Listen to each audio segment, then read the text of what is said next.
Alright guys, so I'm still yet to fill these ones up. While these ones are filling up and they're drying. Alright, I just ran out of wax in my melter, so I'm going to mix more wax and blend them together, and I'll melt and come back and show you guys when I start pouring them again. Sorry I didn't show you guys my pouring process. I will do that in the next batch. Alright guys, talk to you later.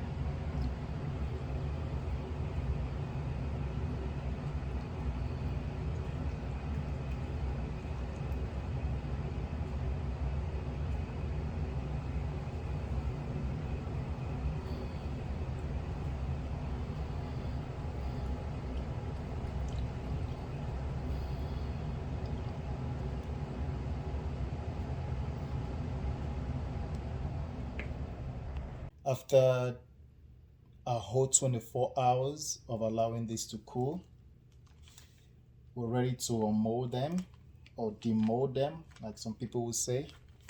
All right, so here it is.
All right, time to trim the wick to 1/4 of an inch. So what I use my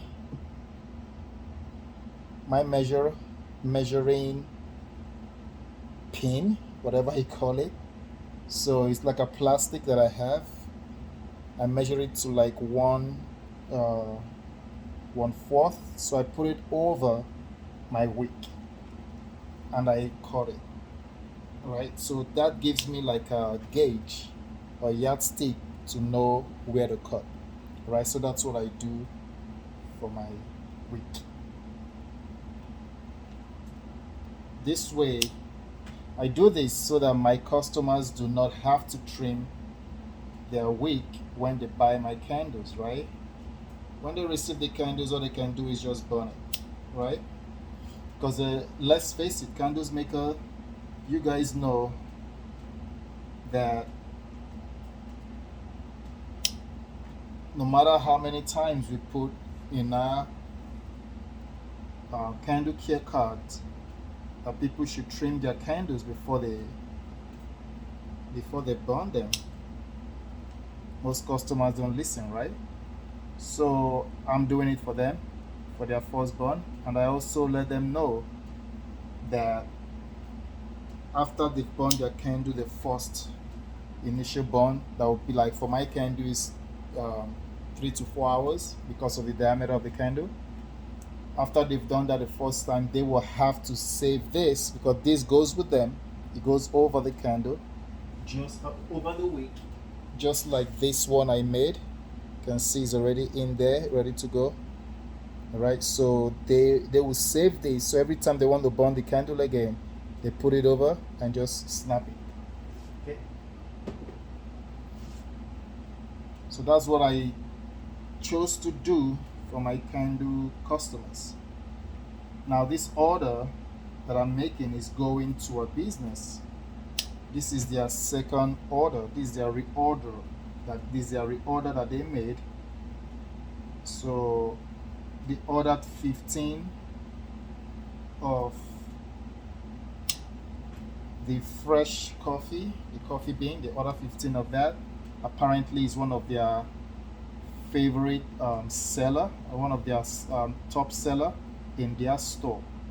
Also, the owner ordered 15 cashmere, also 15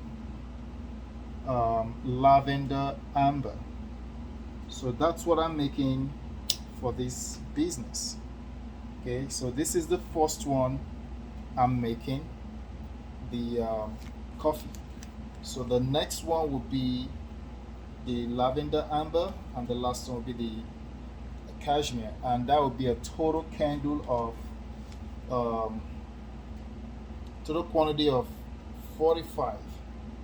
Okay, usually my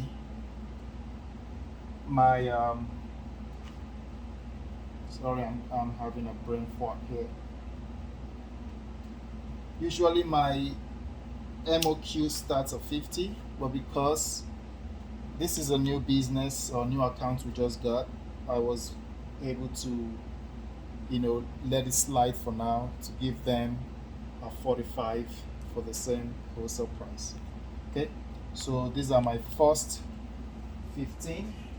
Right here you will count probably 12 because I have over here other ones that I've made before. So these ones are ready to go. These ones are still a little bit warm to the touch. Okay. All right. The next thing I'm going to do, I'm going to prepare them by trimming and smoothing the underneath part of the candle. All right. I have to do that. So I'm going to turn my leveler on. So this is just a hot plate. Okay, I'm going to turn it on and I'm going to start leveling it. All right. Before I do that, let me move things around. Okay, so before I start fixing the bottom, I have to dry this up, like clean this up, just in case there is other fragrance that have been used here before. I have to make sure this is all ready to go. All right, so it's hot. So what I do, I just take one of them, just run back and forth. I come here, I smoothing that up. Okay, that's what you get. Okay, so I do this to all of them.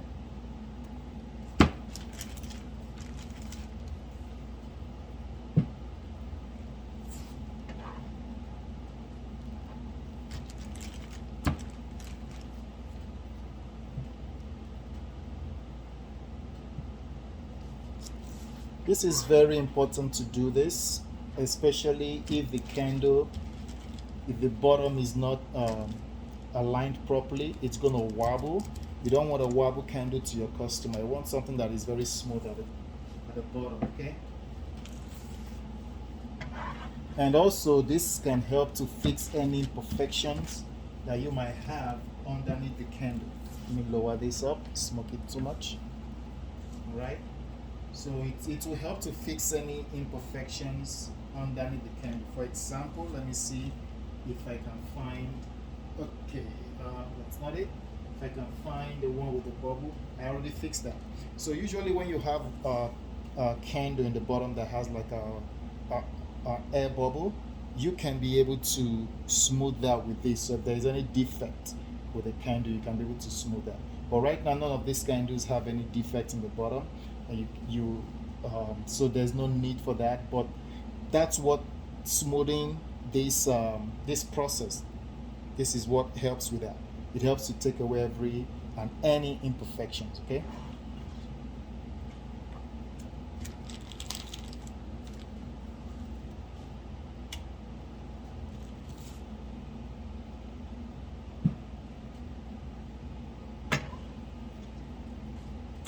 you don't press on it, you just let it slide.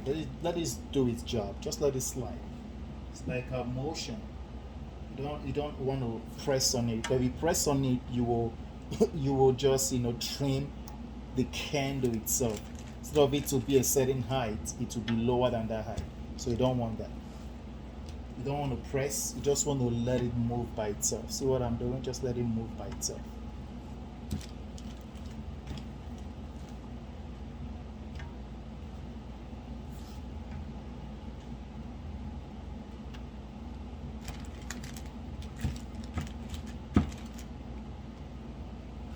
Alright, this is the last one.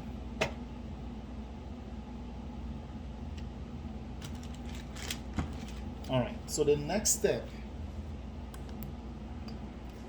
So we've done all of this, so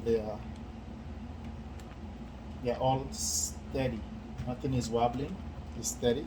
So the next thing we're going to do, if you look at this is still, look at the wick. It is still kind of flimsy. Is because this wick was underneath the mold. It was the top right now was the bottom when I was making the candle, right? So what happens was that this wick didn't get coated with a wax, all right, because it was protruding outside the mold. It was hanging outside the mold, all right? So I'll show you an example of that. So this one is ready to be poured, but I did this already in like about 3 days ago, where you can see where the wick, is, all right? It's coming out, so it doesn't get coated with the wax, all right? So that's the result of this, all right? So what we're going to do, we're going to coat this with wax, and to do that, I use a small brush. And I just use the same liquid from the wax that I used, or that I got from leveling the bottom. Okay, so I just take that, just look for where it is. I take that, right, and I come to the wick, and I just brush on it. That's all.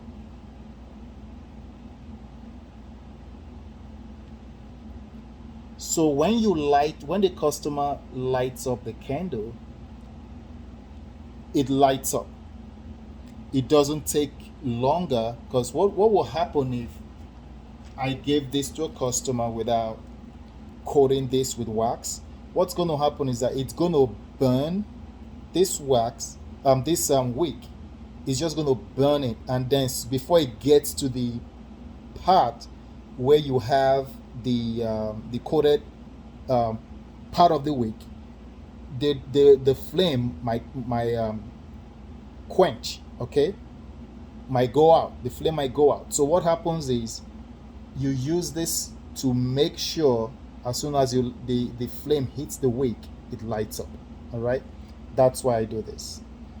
For some of you, this might be something that you need to do. All right, so I'm just going to go ahead and coat all of them.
All right, guys, so just finish putting the wax coat on all the wicks so they are ready to be lit by the customers. So what next are we going to do? This is very important for me that I put this for my customers so they know that this is already trimmed and ready to go. And also, most people will forget and they just buy a candle and they just light it, forgetting that, they have to do other things, especially for mine, since this plastic ring will be over the wax, I mean the wick. I don't want them to light to light the wick while the plastic ring is over it. You will be surprised what people will do, right? So what I do is I add a label that let them know that they need to remove it. So this is what I add there. Okay.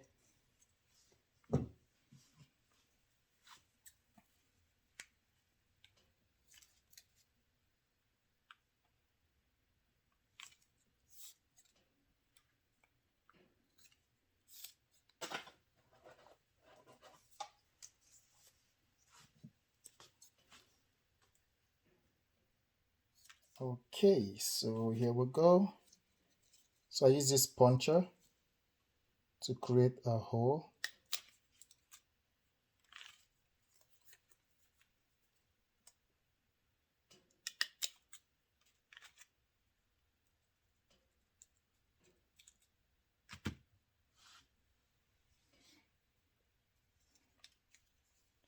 Okay.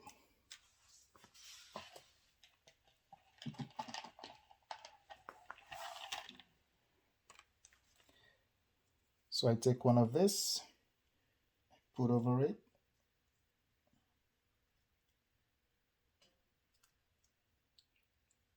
Right? Put over that. Then line that in there. Right? So this one is ready.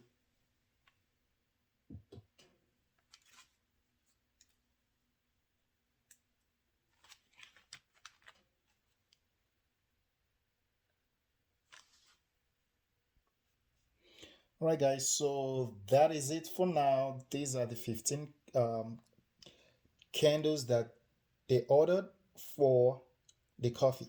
All right, so I'm gonna stop here for now. The next video I will show you guys my packaging, my labeling. See, this is my these are my warning labels that goes underneath of the candles. All right, and after that I will show you guys how I seal them using my sealer here and my heat gun, and how I put them in my packaging. My packagings are right here underneath, right here my packages. Okay, so that will be the next video. All right guys, I hope you like this, and if you haven't subscribed to my channel, please go ahead and subscribe. If you haven't liked this video and the content I've been putting out there, please give me some digital currency, which is sharing. I really appreciate that. Share this video and like the video, and I'll see you guys in the next video. Thank you guys for watching, and stay blessed. Bye bye.